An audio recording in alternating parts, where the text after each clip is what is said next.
नमस्कार दोस्तों, नवा एक વિડીયોમાં સ્વાગત છે તમારું। તો આજે આપણે જાણીશું લાઇટ બિલ કઈ રીતે ભરવું સીએસસી દ્વારા। તો તમારે લોગિન આઈડી પાસવર્ડ નાખીને સીએસસીના પેજ પર આવી જવાનું છે। અહીંયા લાઇટ બિલ પર ક્લિક કરીને અહીંયા તમારે ઇલેક્ટ્રિશિયન પર બિલ પેમેન્ટ પર ક્લિક કરવાનું છે। અહીંયા તમારે સર્ચમાં જે પણ સ્ટેટ છે તમારું તે તમારે ગુજરાત સિલેક્ટ કરવાનું છે। અહીંયા તમારે જે પણ કંપની છે એલવીસીની તે ક્લિક કરશો એટલે અહીંયા તમારે જે પણ લાઇટ બિલ જે નંબર છે તમારો ગ્રાહકનો તે તમારે અહીંયા નંબર નાખવાનો છે।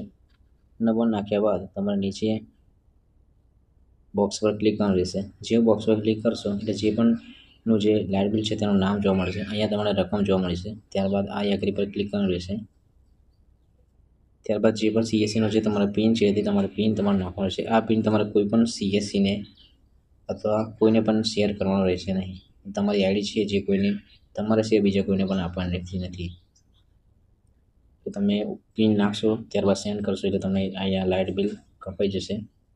વોલેટમાં પૈસા તમારે મિનિમમ રાખવાના રહેશે। તો લાઇટ બિલ ભર્યા બાદ તમે ઈમેલ પણ કરી શકો છો અને બીજું પણ ભરી શકો છો લાઇટ બિલ। અહીંયા તમે ડાઉનલોડ પીડીએફ કરી શકો છો। પ્રિન્ટ કરવા માટે તમારે પ્રિન્ટ પર ક્લિક કરવાનું રહેશે।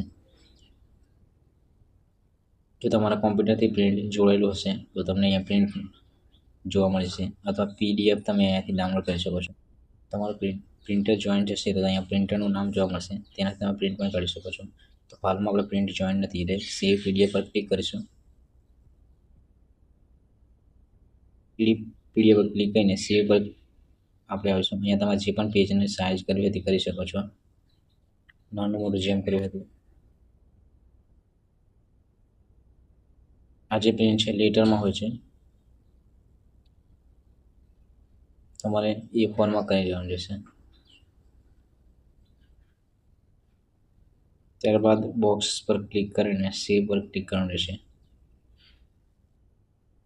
કસ્ટમરને તમે પીડીએફ દ્વારા વોટ્સઅપ શેર પણ કરી શકો છો જો તમારા જોડે પ્રિન્ટર ના હોય તો। અહીંયા કસ્ટમરનું નામ લખી દેવાનું રહેશે આપણે, એટલે ફાઇલ તમારી સેવ રહે।